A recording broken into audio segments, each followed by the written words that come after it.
Hello everyone, welcome back to my channel Geeta's Learning Classes, and this is Geeta Singh. So I was teaching you tenses. Earlier I have made a video. You will find the link in the description. If you haven't seen it, please go and must visit on that. So in the previous video we read that there are three types of tenses, and that are present, past, future, जिसे हिंदी में हम कहते हैं वर्तमान काल, भूतकाल and भविष्यकाल. And these three types are divided into 4 parts each, which are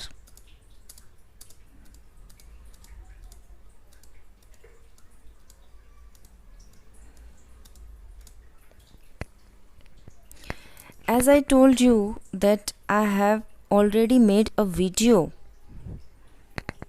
earlier where we have already discussed present indefinite tense, past indefinite tense and future indefinite tense. So first, if you haven't seen, first you visit on that link in the description. And as I promised that we will discuss all these 12 parts, so today we will going to discuss about present continuous tense, past continuous tense and future continuous tense. So let's get started.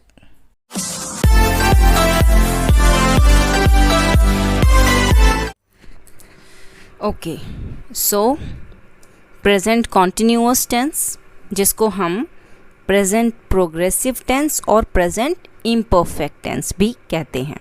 So let's get started. So what is present continuous tense? कैसे पहचानेंगे हम इनको? So present continuous tense indicates that an action और condition is happening now frequently and may continue into the future.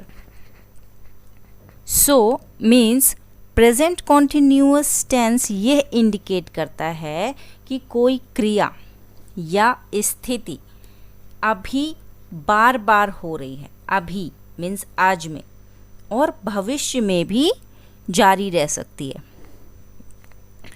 सो अब जैसे present continuous tense से हमें नाम से ही पता चल रहा है कि कोई चीज़, जब कोई काम बिना रुके लगातार हो रहा है तब उसे हम कॉन्टिन्यूअस कहते हैं, और जब वही काम प्रेजेंट में हो रहा है तो प्रेजेंट कॉन्टिन्यूअस टेंस कहते हैं. ओके, इनकी पहचान क्या होती है? इनकी पहचान होती है कि हिंदी के वाक्यों में मुख्य क्रिया के अंत में रहा है, रही है, रहे हैं, ये कॉन्टिन्यूअस फॉर्म की निशानी है. कोई काम चल रहा है, रही है, रहे हैं, ये लगा रहता है. So present continuous formula to be form means helping verb के रूप में इज एम आर यूज होता है. सेंटेंसेस में हेल्पिंग वर्ब के रूप में इज एम आर यूज होता है, और मेन वर्ब के रूप में मेन वर्ब में आईएनजी फॉर्म लगा रहता है. तो चलिए कुछ एग्जाम्पल्स देख लेते हैं. फॉर एग्जाम्पल, मैं जा रहा हूँ लगा हुआ है, ये इसकी पहचान है. मैं जा रहा हूँ, आई एम गोइंग. आई के साथ एम का यूज़ होता है. एम, इज़ और आर कहाँ किस तरीके से यूज़ होते हैं ये आगे हम और अच्छी तरीके से समझेंगे. सो मैं जा रहा हूँ, I am going main verb है, मेन वर्ब में आईएनजी लगा हुआ, और हेल्पिंग वर्ब एम. वह कल नहीं आ रही है, she is not coming tomorrow, रही है, ये पहचान है। शी सिंगुलर फॉर्म है, सिंगुलर फॉर्म के साथ इज़ का इज़ हेल्पिंग वर्ब के रूप में यूज़ हुआ है एंड कमिंग मेन वर्ब में आईएनजी फॉर्म लगा हुआ है। She is not coming tomorrow. क्या तुम जा रहे हो? आर यू गोइंग, ये इंट्रोगेटिव सेंटेंस है। आर यू गोइंग, क्या तुम जा रहे हो? क्या बच्चे नहीं दौड़ रहे हैं? Are the children not running, ये इंट्रोगेटिव नेगेटिव सेंटेंस है, right. Are the children not running. तो इज एम आर कहाँ कैसे यूज़ होते हैं इसे हम और अच्छे से समझते हैं। चलिए, तो वीडियो में लास्ट तक ज़रूर बने रहिए, बहुत छोटी छोटी सी बेसिक्स आपको समझ में आएंगी टेंसेस में। ओके, सेंटेंसेस हमें पता है। सेंटेंसेस यहाँ पर अफर्मेटिव सेंटेंस, नेगेटिव सेंटेंस और इंट्रोगेटिव सेंटेंस, ये 3 प्रकार के सेंटेंसेस हम पढ़ रहे हैं, ठीक है। अब प्रेजेंट कॉन्टिन्यूअस टेंस में हम सबसे पहले अफर्मेटिव सेंटेंस कैसे बनाते हैं इनके बारे में जान लेते हैं। अफर्मेटिव सेंटेंस यानी कि पॉजिटिव सेंटेंस या फिर सकारात्मक वाक्य, इनको बनाने के लिए जो हेल्पिंग वर्ब यूज होते हैं वो होते हैं is am are. Is am are helping verb के रूप में यूज होते हैं प्लस वर्ब जो कि प्रेजेंट पार्टिसिपल में होता है। अच्छा, इज एम आर कहाँ किसके साथ यूज होते हैं? एम आई के साथ यूज होता है फॉर द प्रोनाउन। आर जो है वो प्लूरल सब्जेक्ट के साथ यूज होता है, और प्लूरल सब्जेक्ट्स में क्या क्या आते हैं? We, you, they and plural noun, इनके साथ हम आर का यूज करते हैं। इस का यूज कहाँ होता है? इज यूज होता है सिंगुलर सब्जेक्ट्स के साथ। सिंगुलर सब्जेक्ट्स में क्या आता है? He, she, it and singular noun. तो ये हमें पता चल गया कि इज एम आर कहाँ यूज़ होते हैं। सो जो स्ट्रक्चर है, जो रूल है सेंटेंस बनाने का, वो है subject plus is am are plus verb की first form plus ING plus rest of the sentence, right. कुछ एग्जाम्पल्स देख लेते हैं। I am doing my homework, मैं अपना गृह कार्य कर रहा हूँ। आई के साथ एम हेल्पिंग वर्ब यूज़ किया है, डू वर्ब है plus ING doing, right. I am doing plus rest of the sentence my homework, यानी कि I am doing my homework, मैं अपना गृह कार्य कर रहा हूँ कंटिन्यूअस फॉर्म में है, राइट। कंटिन्यूअस फॉर्म दिखाता है plus ING. My sister is sitting on the sofa, my sister singular subject है, ओके। माई सिस्टर यहाँ पर सिंगुलर सब्जेक्ट है और सिंगुलर सब्जेक्ट के साथ इज का यूज होता है। सिंगुलर सब्जेक्ट के साथ इज का यूज होता है। My sister is sitting, verb के साथ आईएनजी लगा हुआ है, on the sofa plus rest of the sentence, बाकी का सेंटेंस ऑब्जेक्ट या other words. My sister is sitting on the sofa, मेरी बहन सोफे पर बैठी है। They are riding their bikes, वे, दे यहाँ पर प्लूरल फॉर्म है, प्लूरल सब्जेक्ट है, दे के साथ आर का यूज होता है, right. They are ride plus ING riding their bikes, वे अपनी बाइक की सवारी कर रहे हैं। सो इस तरीके से अफर्मेटिव सेंटेंस बनते हैं प्रेजेंट कॉन्टिन्यूअस टेंस में।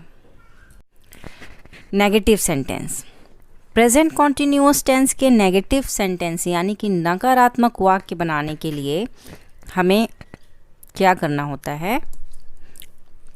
To make negative sentence of the present continuous tense we put not after is am are.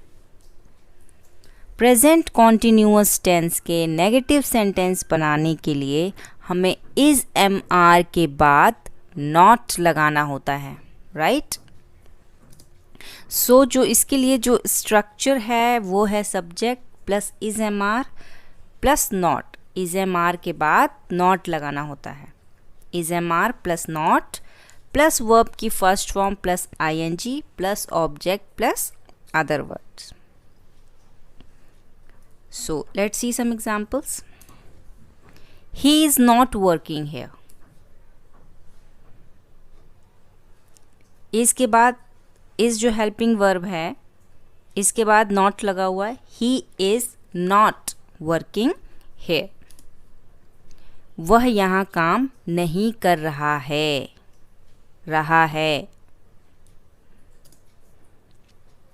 I am not helping him.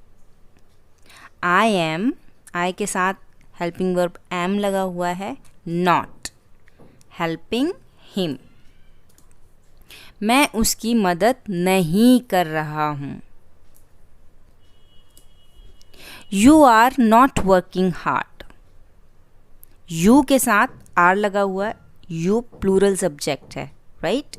So you के साथ are लगा हुआ है, you are helping verb are के बाद not. You are not working hard. आप कड़ी मेहनत नहीं कर रहे हैं। कुछ और भी सेंटेंस होते हैं negative, like he is doing nothing. वह कुछ नहीं कर रहा है। Nobody is waiting for me. कोई मेरा इंतज़ार नहीं कर रहा है। Nobody is standing there. वहाँ कोई खड़ा नहीं है। सो इस तरीके से भी नेगेटिव सेंटेंस बनते हैं प्रेजेंट कॉन्टिन्यूअस टेंस के लिए। ओके, इंटरोगेटिव सेंटेंस यानी कि प्रश्नवाचक वाक्य, जिन्हें हम येस नो टाइप क्वेश्चंस भी कहते हैं, जिनका जवाब हाँ या ना में दिया जा सकता है। कोई भी कॉन्वर्सेशन एक प्रश्न से शुरू की जा सकती है। तो प्रश्नवाचक वाक्य जो हैं, इन्हें बनाने के लिए जो रूल है, जो स्ट्रक्चर है, वो है is am are plus subject plus verb की first form plus I N G plus object plus other word and plus question mark. Question mark लगाना ना भूलें इंट्रोगेटिव सेंटेंसेस में। अभी तक हम हेल्पिंग वर्ब सब्जेक्ट के बाद यूज़ कर रहे थे, बट प्रश्न करने के लिए हमें जो भी हेल्पिंग वर्ब हम सब्जेक्ट के बाद यूज़ कर रहे थे उन्हें सब्जेक्ट से पहले यूज़ करना है, राइट? इज एम आर हम सब्जेक्ट के बाद यूज़ कर रहे थे, प्रश्न करने के लिए उन्हें हमें सब्जेक्ट से पहले यूज़ करना है। So let's see some examples. Is he learning English? क्या वह अंग्रेजी सीख रहा है? यहाँ पर इज़ हेल्पिंग वर्ब है और ही सब्जेक्ट है, तो हमने सब्जेक्ट से पहले हेल्पिंग वर्ब का यूज़ किया है प्रश्न करने के लिए, right? Is he learning English? क्या वह अंग्रेजी सीख रहा है? Let's see one more example. Am I working with you? क्या मैं आपके साथ काम कर रहा हूँ? Am हेल्पिंग वर्ब है और I एक सब्जेक्ट है। हेल्पिंग वर्ब हमने सब्जेक्ट से पहले यूज़ किया है क्वेश्चन करने के लिए, right? Are they searching for your books? क्या वे आपकी किताबें खोज रहे हैं? तो इस तरीके से इज़ एम आर जो हेल्पिंग वर्ब है वो ही, आई, दे जो कि सब्जेक्ट हैं, इनसे पहले यूज़ किया जाता है क्वेश्चन करने के लिए। ओके, तो अब हम इंट्रोगेटिव नेगेटिव सेंटेंस कैसे बनते हैं ये देख लेते हैं। सब्जेक्ट के बाद नॉट लग जाता है। Is he not doing well? क्या वह अच्छा नहीं कर रहा है? Are you not doing your job? Are you not doing your job? क्या आप अपना काम नहीं कर रहे हैं? यहाँ पे आर हेल्पिंग वर्ब है, यू एक सब्जेक्ट है और सब्जेक्ट के बाद हमने नॉट लगाया है। नॉट होता है वो हमारा नेगेटिव सेंटेंस होता है। Am I not teaching you? क्या मैं तुम्हें नहीं पढ़ा रहा हूँ? तो इस तरीके से इंट्रोगेटिव नेगेटिव सेंटेंस बनते हैं। आई होप फ्रेंड्स आपको प्रेजेंट कॉन्टिन्यूअस टेंस बहुत अच्छे से समझ में आ गया है। अगर फिर भी कहीं कोई डाउट है तो आप कमेंट करके मुझे बता सकते हैं। प्लीज़ कमेंट ज़रूर करें, क्योंकि तभी मुझे आपकी वीकनेसेस पता चलेंगे कि आपको कहाँ क्या समझ में नहीं आ रहा है। So now we will discuss about past continuous tense. इसको हम पास्ट प्रोग्रेसिव टेंस या फिर पास्ट इम्परफेक्ट टेंस भी कहते हैं। तो ये पास्ट कॉन्टिन्यूअस टेंस क्या होते हैं? It refers or denotes to those actions or events that were happening for a particular time in the past. Means refers to a continuing action that was happening at some point in the past. Means कोई कार्य past में कुछ समय तक चलने के बाद past में किसी समय में ही समाप्त हो जाता है। तो ऐसे वाक्यों का प्रयोग करने के लिए हम पास्ट कॉन्टिन्यूअस टेंस का यूज़ करते हैं और इसमें हेल्पिंग वर्ब यानी कि to be form was verb का प्रयोग किया जाता है। टू बी फॉर्म अगर आपको नहीं पता है तो मैं वर्ब का ऑलरेडी एक वीडियो बना चुकी हूँ जिसमें to be form and to have form बहुत ही क्लियरली समझाया हुआ है। मैं उसका लिंक डिस्क्रिप्शन में दे दूँगी, आप उस पर विज़िट कर सकते हैं। Okay, let's come back to the point. Main verb के साथ आईएनजी फॉर्म का यूज़ करते हैं। For example, he was dancing, वह नाच रहा था। पास्ट में कोई कार्य चल रहा है, राइट? यहाँ पर was helping verb to be form was का यूज़ किया गया है एंड मेन वर्ब में आईएनजी फॉर्म का यूज़ किया गया है, right? Let's see one more example. They were playing cricket on the field. They were playing cricket on the field. वे मैदान पर क्रिकेट खेल रहे थे। यहाँ पर दे प्लूरल फॉर्म है, इसलिए हमने यहाँ पर वर का यूज़ किया है। To be form helping verb were का यूज़ किया गया है एंड मेन वर्ब के साथ आईएनजी का यूज़ हुआ है, राइट? सो इस तरीके से पास्ट कॉन्टिन्यूअस टेंस के लिए वाक्य बनते हैं। तो इन्हें हम और अच्छे से समझेंगे। Let's move ahead. Past continuous tense की जो पहचान होती है वो होती है कि हिंदी के वाक्यों के मुख्य क्रिया के अंत में रहा था, रही थी, रहे थे इत्यादि लगा रहता है। सो पास्ट कॉन्टिन्यूअस टेंस के अफर्मेटिव सेंटेंस बनाने के लिए for making affirmative sentence as I told you we use helping verb was और वर। सो सबसे पहले जान लेते हैं कि हम वॉज का प्रयोग कहाँ करते हैं और वर का प्रयोग कहाँ करते हैं? Where we use was and where we use were. So was is used for singular subjects or singular nouns. was use करते हैं singular subjects में और singular nouns में. singular subjects means like he, she, it, and singular nouns means boy, girl, animal. Nouns के ऊपर भी मैं एक वीडियो बना चुकी हूँ. अगर आपको नाउन्स क्लियर नहीं है तो मैं नाउन्स का भी लिंक डिस्क्रिप्शन में दे दूँगी, आप उस पर विज़िट कर सकते हैं. So was is use for I. I एक प्लूरल सब्जेक्ट है, लेकिन आई के साथ हम वॉज का यूज़ करते हैं. ये इंग्लिश का एक एक्सेप्शन है. ओके, आई के साथ हम वॉज का यूज़ करते हैं. ओके, नाउ नेक्स्ट, वर का यूज़ हम कहाँ करते हैं? Where we use were. Were is used for plural subjects. Were is used for plural subjects और plural nouns like we, you, they, and plural noun. Plural nouns means like boys, girls, animals, like this.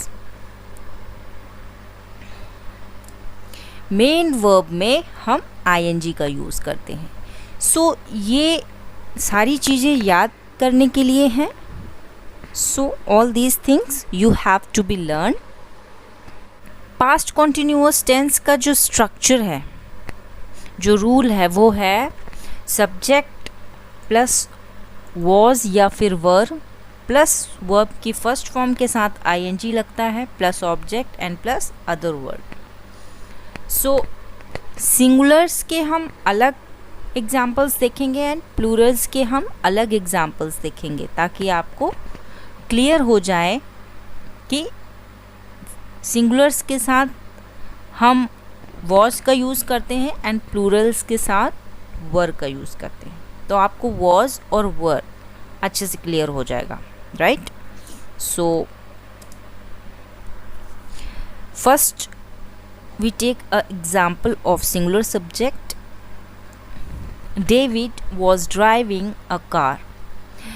David कार चला रहा था, right. was का use किया है helping verb और main verb के साथ ing है. David सिंगुलर सब्जेक्ट है, सिंगल पर्सन. सिंगुलर सब्जेक्ट के साथ हम helping verb to be form was का यूज़ करते हैं, right. Okay, let's take an example of plural subject. You were writing. आप लिख रहे थे. यू एक प्लूरल सब्जेक्ट है, that's why we use helping verb were and main verb के साथ ing. Okay, let's see some more examples. I was repairing the watch. I, जैसा कि मैंने बताया, I प्लूरल फॉर्म है, बट हम I के साथ was का यूज़ करते हैं. As I told you that in English language there are some exceptions. So this is an exception that I is plural subject, but we use was as an helping verb. So repairing main verb के साथ ing है. I was repairing the watch. मैं घड़ी की मरम्मत कर रहा था, right. They were helping each other. They plural form है. दे यानी कि वे, हम कई लोगों की बात कर रहे हैं, प्लूरल सब्जेक्ट है. इसके साथ हमने helping verb to be form were का यूज़ किया है. हेल्पिंग मेन वर्ब के साथ ing है. I was raining. It was raining. बारिश हो रही है. It was raining. It singular subject है, वॉज मेन वर्ब के साथ आईएनजी, बारिश हो रही थी। अब जैसे कि हमने बताया इन सेंटेंसेस की पहचान होती है रहा था, रहे थे, रही थी, ये लास्ट में हिंदी के वाक्यों में ये लगा रहता है, रहा था, रही थी, रहे थे, राइट। सो इनसे भी पास्ट कॉन्टिन्यूअस टेंस की पहचान होती है। द बॉयज वर प्लेइंग, लड़के खेल रहे थे, लड़के खेल रहे थे। अब यहाँ पर बॉयज, द बॉयज, बॉयज यहाँ पर नाउन है और ये प्लूरल नाउन है, एस लगा हुआ है, कई सारे लड़के हैं तो प्लूरल है। सो प्लूरल सब्जेक्ट के साथ हम वर्ब का यूज़ करते हैं एंड मेन वर्ब के साथ आईएनजी। लड़के खेल रहे थे। शी वॉज स्लीपिंग, वह सो रही थी। शी सिंगुलर सब्जेक्ट है, वॉज स्लीपिंग मेन वर्ब के साथ आईएनजी, वह सो रही थी, रही थी। The animals were destroying the crop, जानवर फसल को बर्बाद कर रहे थे। एनिमल नाउन है और एस लगा हुआ है, यानी कि कई सारे जानवर होंगे, सो प्लूरल सब्जेक्ट है। Animals were destroying the crop, that's why we use helping verb to be form verb and main verb के साथ आईएनजी। रोहन एंड आदि वर फाइटिंग अमंग देमसेल्व्स। अब यहाँ पर नाम है, दो लोगों के नाम है, नाम है यानी कि सब्जेक्ट है, नाउन है, so that's why we use were.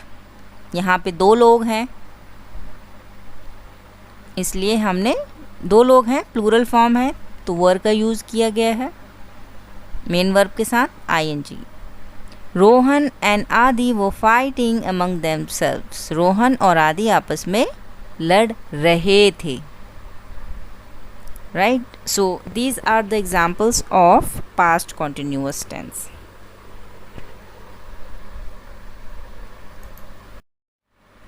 Past continuous tense के नेगेटिव सेंटेंस बनाने के लिए जो स्ट्रक्चर है, जो रूल है, वो है subject plus was verb plus not plus verb के साथ ING plus object plus other word.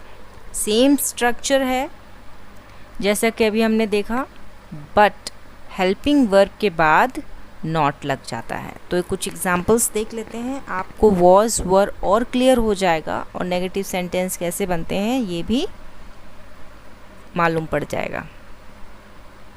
So first example is she was not buying the sari.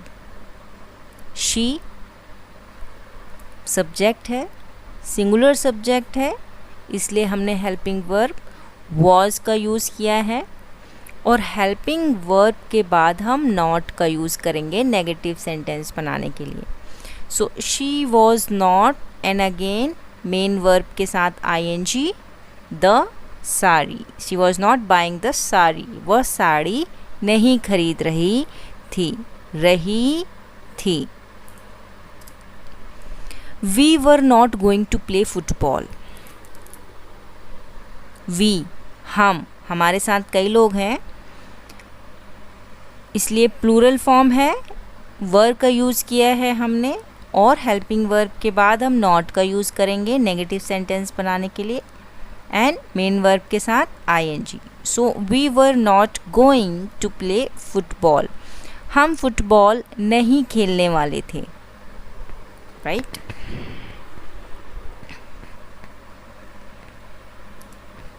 Rohan was not trying to beat you. Rohan तुम्हें पीटने की कोशिश नहीं कर रहा था।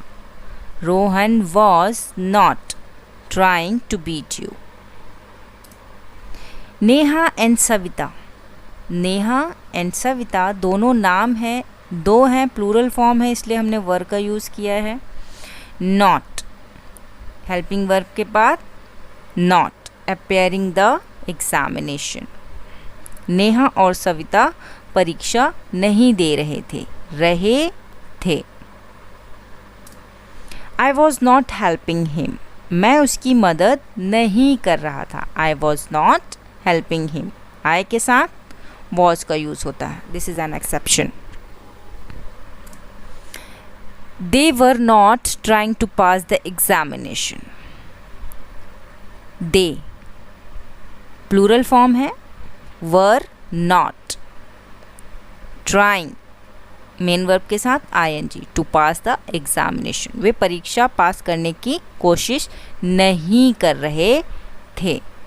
So these are the example of negative sentence of past continuous tense, right. Past continuous tense के interrogative sentence बनाने के लिए जो स्ट्रक्चर है वो है was were plus subject plus verb के साथ ING plus object plus other word. Same pattern है, बस हमें क्या करना है, अभी तक हम सब्जेक्ट के बाद हेल्पिंग वर्ब यूज़ कर रहे थे, बट यहाँ पर क्वेश्चन करने के लिए, इंट्रोगेटिव सेंटेंस बनाने के लिए हम हेल्पिंग वर्ब सब्जेक्ट से पहले यूज़ करते हैं। बाकी पैटर्न सेम रहता है, right. So let's see some examples. Was he taking care of the child? यहाँ पर सब्जेक्ट क्या है, ही एक सब्जेक्ट है, सिंगुलर है या प्लूरल है, सिंगुलर सब्जेक्ट है, इसीलिए हमने was का यूज़ किया है एंड मेन वर्ब के साथ ing लगा हुआ है। सो was he taking care of that child? क्या वह उस बच्चे की देखभाल कर रहा था? Okay. Were the boys making noise?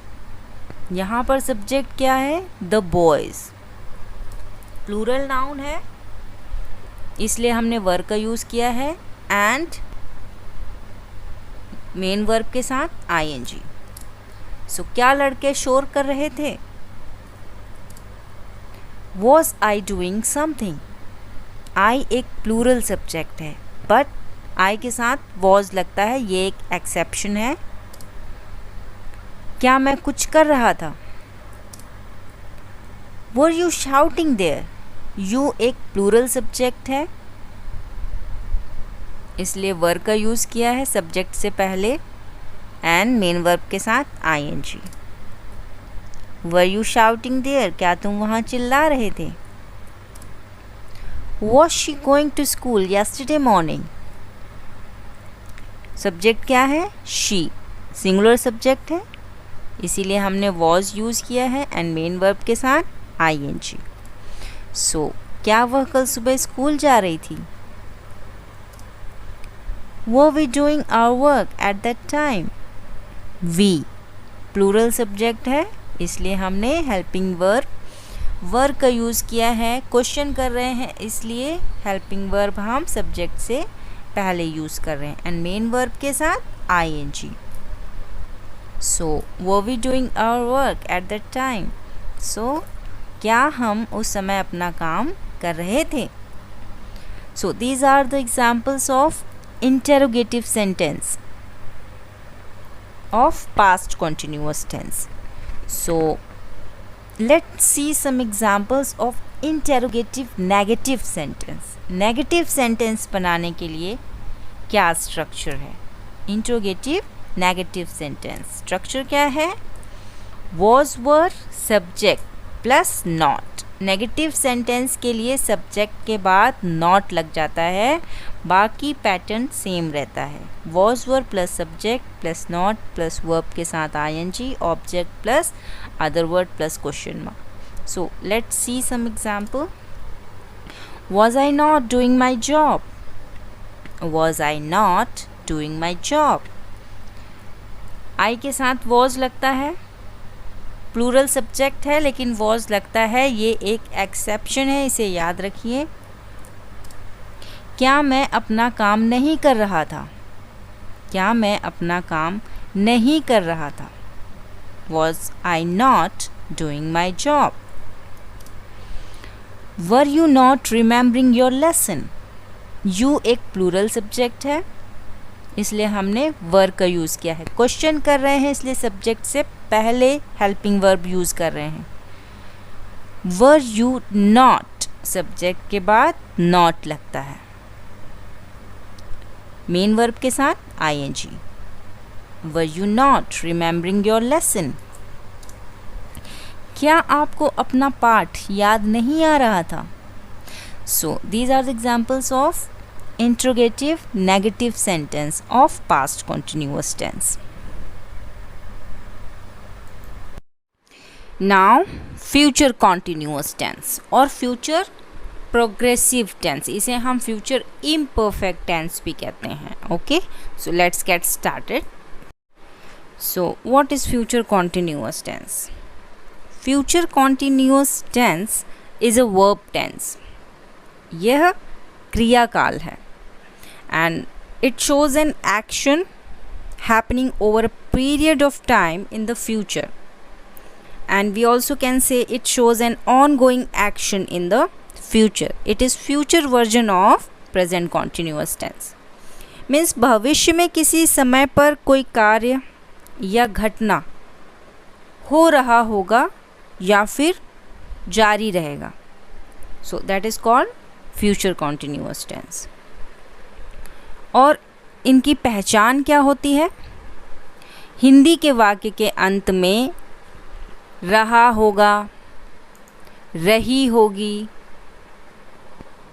रहे होंगे या रहा होगा इत्यादि लगा रहता है या पाया जाता है। सो हेल्पिंग वर्ब के रूप में इसमें शैल बी और या फिर विल बी का यूज़ होता है। मेन वर्ब के रूप में वर्ब के साथ ing लगा होता है। So let's see some examples. Neha will be singing the song. Neha will be singing the song. Neha गाना गा रही होगी, रही होगी। यहाँ पे हेल्पिंग वर्ब के रूप में विल बी यूज़ हुआ है एंड मेन वर्ब में ing लगा हुआ है।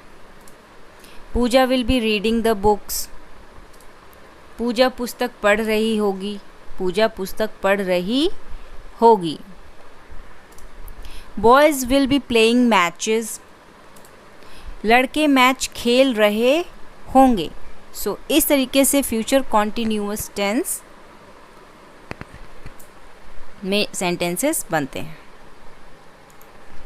ओके, फ्यूचर कॉन्टिन्यूअस टेंस के अफर्मेटिव सेंटेंस बनाने के लिए जो रूल है, जो स्ट्रक्चर है, वो है सब्जेक्ट प्लस विल बी या फिर शैल बी प्लस वर्ब के साथ ing plus object plus rest of the sentence. So let's see some examples. You will be taking the examination.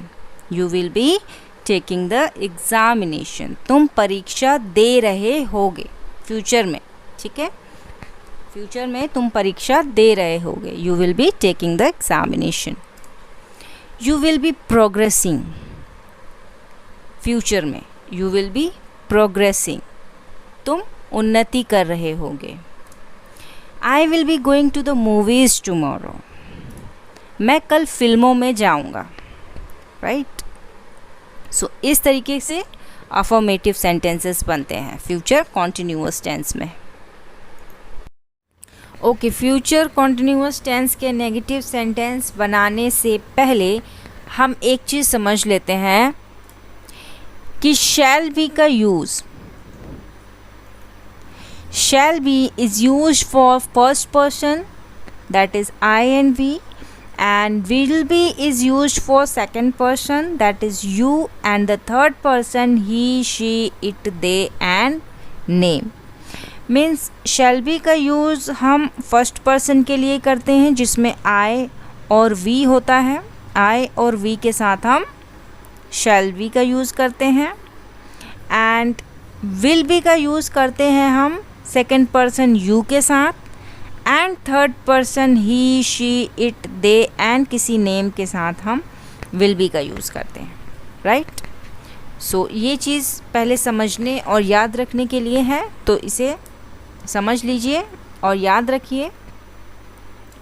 Okay, अब समझते हैं फ्यूचर कॉन्टिन्यूअस टेंस में negative sentence कैसे बनते हैं। इसके लिए जो रूल और स्ट्रक्चर है वो है subject plus will not be और shall not be plus verb के साथ ing plus object and plus rest of the sentence. So let's see some examples. I shall not be talking to her. I के साथ shall not be negative sentence है ना, तो shall not be talking to her. मैं उससे बात नहीं कर रहा होऊंगा फ्यूचर में। ओके, मैं उससे बात नहीं कर रहा होऊंगा। Okay, we shall not be losing the match. We के साथ शैल नॉट बी, मैंने बताया था आई और वी के साथ शैल का यूज़ होता है। We shall not be losing the match. हम मैच नहीं हार रहे होंगे फ्यूचर में, right. So I will not be working tomorrow. एक चीज़ और समझ लीजिए कि आजकल हम शैल का यूज़ बहुत कम ही करते हैं। बहुत जगह पर हम आई के साथ विल का ही यूज़ करते हैं। For example, I will not be working tomorrow. मैं कल काम नहीं करूँगा। शैल का यूज़ आजकल कम हो गया। Okay, I won't be going to the party tonight. Won't be कैसे बना है? Won't be will not be का शॉर्ट फॉर्म है। Okay, I won't be going to the party tonight. मैं आज रात पार्टी में नहीं जाऊंगा। So okay, future continuous tense के इंटेरोगेटिव सेंटेंस कैसे बनते हैं अभी तक जो हम पढ़ते आ रहे हैं, तो मुझे लगता है कि आपको बहुत अच्छे से समझ आ गया है कि इंट्रोगेटिव सेंटेंस कैसे बनते हैं। फिर भी मैं एक एक एग्जांपल देके आपको बता देती हूँ। इंट्रोगेटिव सेंटेंस के लिए जो स्ट्रक्चर है वो है विल शैल। हम क्या करते हैं, हेल्पिंग वर्ब जो होते हैं उन्हें सब्जेक्ट से पहले यूज़ करते हैं हम क्वेश्चन करने के लिए, right. So will shell subject से पहले होगा एंड बी प्लस वर्ब के साथ ing and object plus rest of the sentence plus question mark. So let's see one example. Will your parents be coming to the party. यहाँ पे mean subject को will और be के बीच में रखा गया। So will your parents be coming to the party. Will helping verb है, पेरेंट्स, योर पेरेंट्स सब्जेक्ट है and be. Will your parents be और मेन वर्ब के साथ ing to the party, rest of the sentence. So will your parents be coming to the party. क्या तुम्हारे माता पिता party में आएंगे? ओके, इसी का नेगेटिव सेंटेंस कैसे बनेगा? Interrogative negative sentence. Let's see example. Will your parents not be coming to the party. इसी एग्जाम्पल को हमने नेगेटिव सेंटेंस कैसे बनाते हैं ये देख रहे हैं। Will your parents not be coming to the party. क्या आपके माता पिता पार्टी में नहीं आएंगे? सो इस तरीके से फ्यूचर कॉन्टिन्यूअस टेंस के interrogative sentence and interrogative negative sentence बनते हैं। So these are the examples. I hope you like it. If you find helpful from this video, then please like and subscribe my channel. Don't forget press the bell icon and all to get the notification of upcoming videos. Stick with me because you guys are so important to me. Bye bye.